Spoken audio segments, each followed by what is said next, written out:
On November 28, 1969, a woman was stabbed inside a crowded college library. She didn't scream, she simply collapsed. No one saw it happen.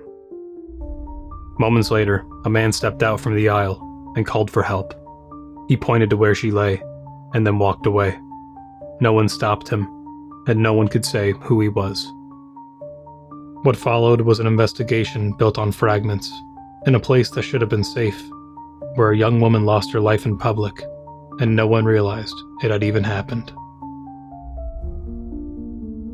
If you appreciate atmospheric and immersive storytelling, I hope you'll subscribe. Now, be still and join me for the story of Betsy Aardsma.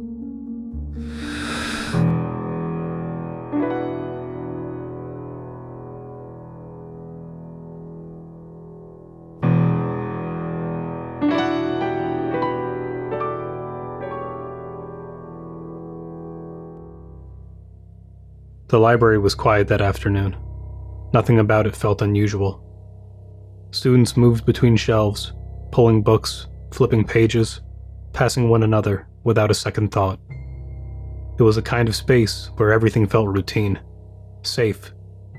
Then, a sudden shift. The sound of shelves rattling, a metallic crash, and books hitting the ground. A few people looked up.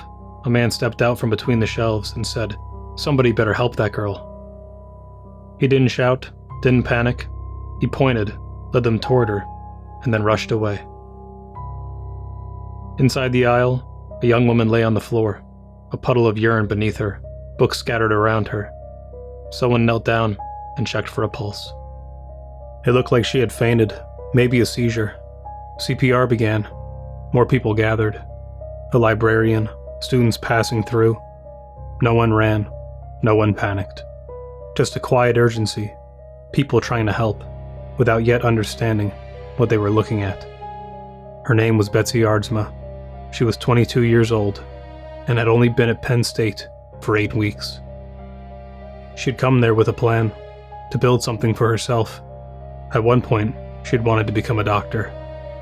There had been other possibilities too. Travel, the Peace Corps, a life somewhere far from here. But in the end, she stayed.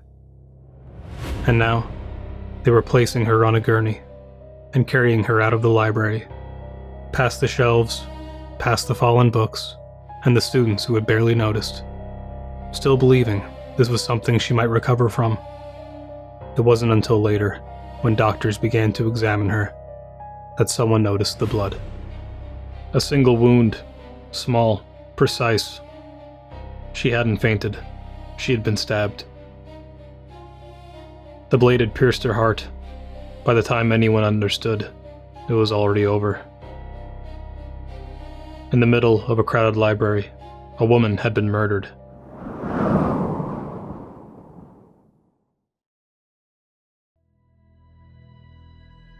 In the hours that followed, investigators tried to reconstruct the moment, but no one could agree on what they had seen.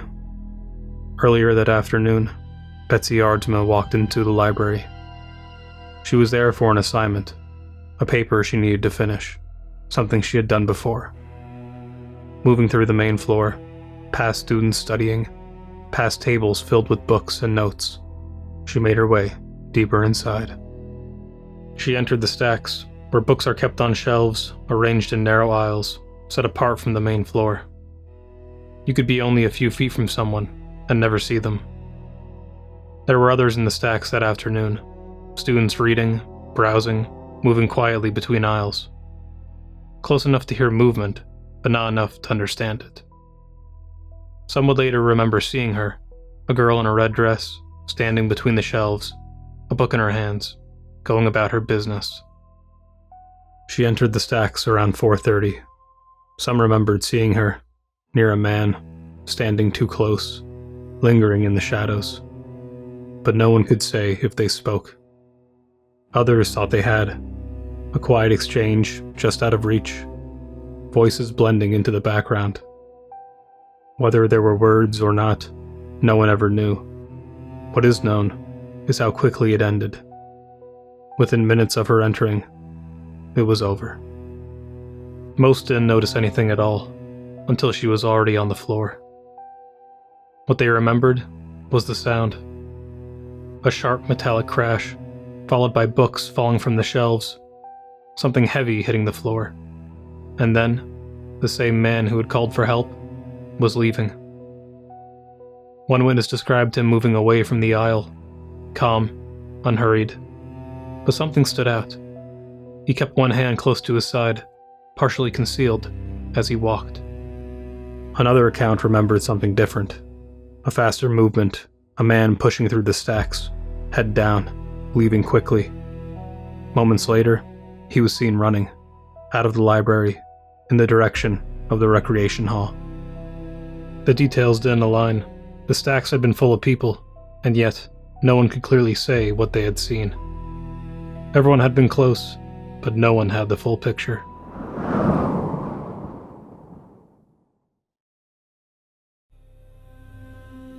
By the time investigators understood what had happened, it was already too late.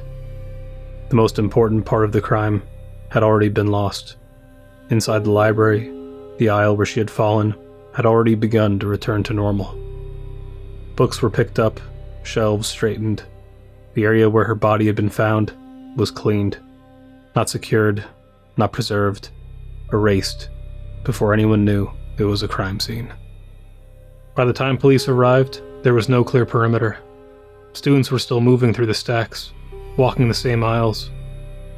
There were only traces left behind, drops of blood found on the floor, small, scattered, some leading away from the aisle toward a nearby staircase, up from the stacks toward the main floor, suggesting whoever had done this had been injured.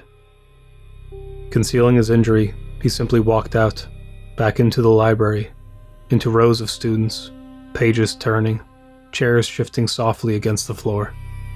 A building full of people who had no idea what had just happened just a few aisles away. No one stopped him, no one followed. He just disappeared into it, like any other student. No weapon was ever recovered, nothing left behind that could identify him. The wound itself was barely visible and happened swiftly. She wouldn't have had time to react.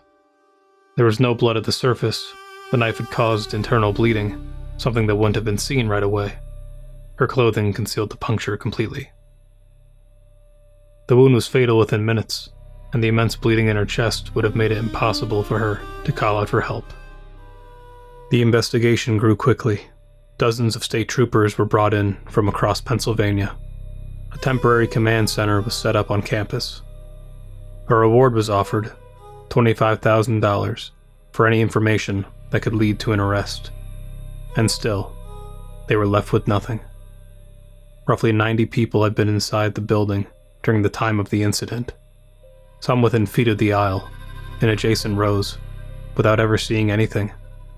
Interviews followed. Hundreds of students were questioned. Several people described a man, around 6 feet tall, well-dressed, wearing a collared shirt and dark trousers, walking out of the stacks, calm, unhurried. Another account remembered something different. A man moving quickly, head down, leaving the area without stopping. The details didn't match. Even the simplest question, when it had happened, had no consistent answer. And without a clear sequence, the investigation didn't just stall. It fractured. With no clear timeline, investigators began to consider possibilities. Perhaps Betsy had gotten into some kind of confrontation, an encounter in the stacks, brief, unexpected, but there were no signs of a struggle. No one reported hearing an argument or any build-up, just the sound of Betsy hitting the shelves. Then there was the space itself, the stacks, narrow aisles, broken lines of sight, a place where someone could stand unseen. Investigators considered whether something had already been happening there, something private, something hidden, and that Betsy had walked into it, but nothing confirmed it. Each possibility, no matter how plausible, fell apart under scrutiny. So, the investigation turned to the people who knew her, looking for anything that might lead them forward.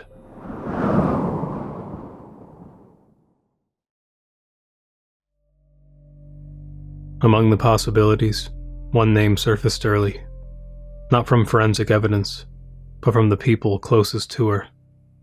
Her roommate mentioned him, a man Betsy had known, someone she had spent time with, briefly, before choosing to end it. His name was Richard Hefner, a graduate student at Penn State. He was known to be erratic and unpredictable, prone to sudden bursts of anger. When questioned, Hefner confirmed their relationship. He said the two had become acquainted in late October and had occasionally spent time together. But according to him, it didn't last. Within about a week, Betsy ended it. From his account, there had been no argument, no falling out, but it established something important. He had known her, spent time with her, and she had chosen to walk away. When questioned about the day of the murder, Hefner denied being there. He said he hadn't entered the library, that he had been at the student union eating dinner when he first heard that something had happened. At the time, there was nothing to directly contradict him, but the witness descriptions broadly matched Hefner, and a composite sketch based on those accounts resembled him closely. And yet, nothing tied him to the crime. No physical evidence, no direct witness, just unusual behaviors that continued as the investigation moved on. Hefner, once a regular presence, began studying almost entirely off campus for the next 2 years.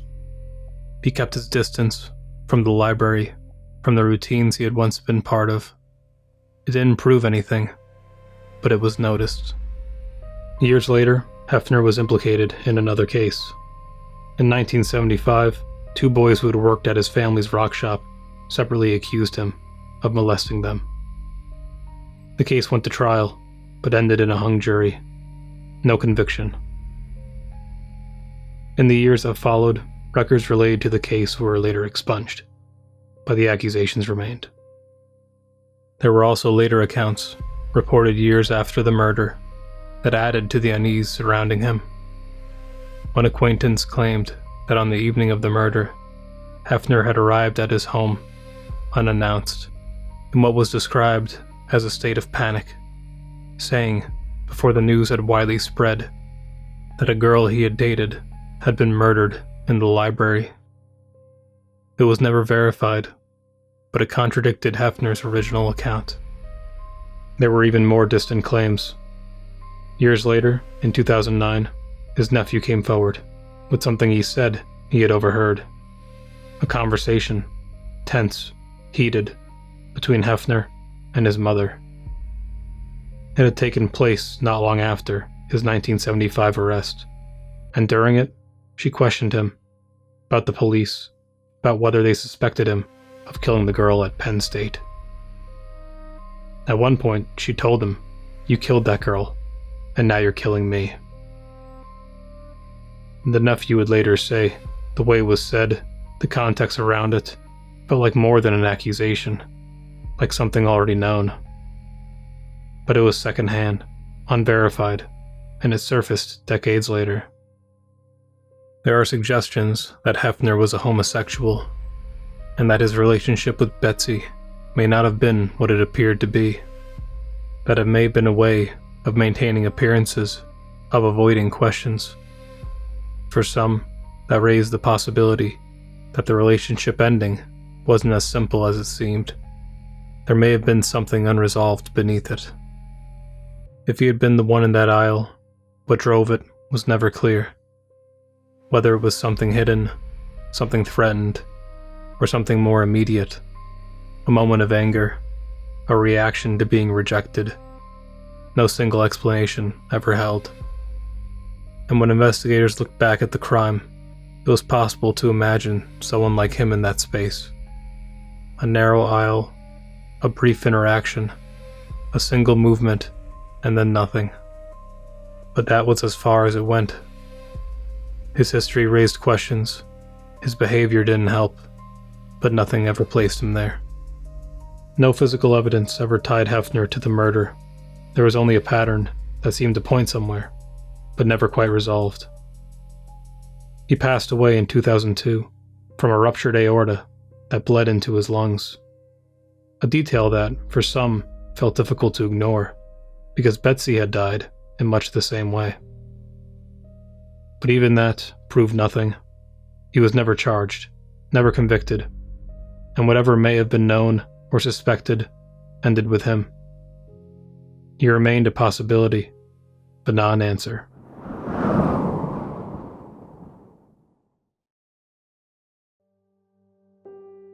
No explanation ever fully accounted for what happened in that aisle. Even the strongest theory left something behind. Richard Hefner was one possibility, but the investigation didn't stop there. Other names surfaced over time, each one offering a different version of what happened. One of them was a man named William Spencer, a sculptor who claimed to know Betsy, said she had posed for him. He also claimed he had been in the library that day and had seen the man who killed her. But the story didn't hold. There was no evidence they had ever known each other, and his account unraveled quickly. Investigators dismissed him. There was also a student, Larry Maurer, someone who had known Betsy in the weeks before her death. They had spent time together, even gone out for coffee. At first, he drew attention, but his description didn't match what eyewitnesses had seen, and over time, he was cleared. So, the pattern continued. Names surfaced, stories formed, each one seeming, for a moment, like it explained everything, and then falling apart.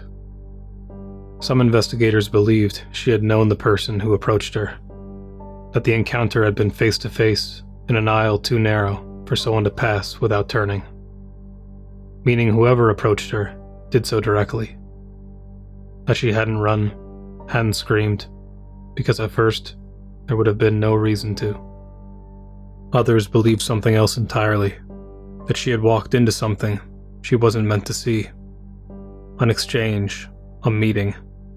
Investigators would later consider whether parts of the stacks were being used for illicit activities, involving drugs or sexual encounters. In the days that followed, stacks of pornographic magazines were found hidden between the books in the aisle where Betsy was attacked. Evidence of sexual activity was found throughout the area, on the floor, the shelves, even the walls. It was clear this was a place people went to avoid being seen. And in that version, Betsy wasn't the target. She was simply there at the wrong moment. Each theory explained part of the story, but none explained everything. Because the truth existed only in that moment, and by the time anyone realized, it was already gone. Even now, more than 50 years later, the case remains unsolved. Not for lack of suspects, not for lack of theories, but because the certainty they needed was never found. In a single moment inside a crowded library, Betsy Aardsma lost her life. And despite being surrounded by people, she was completely alone.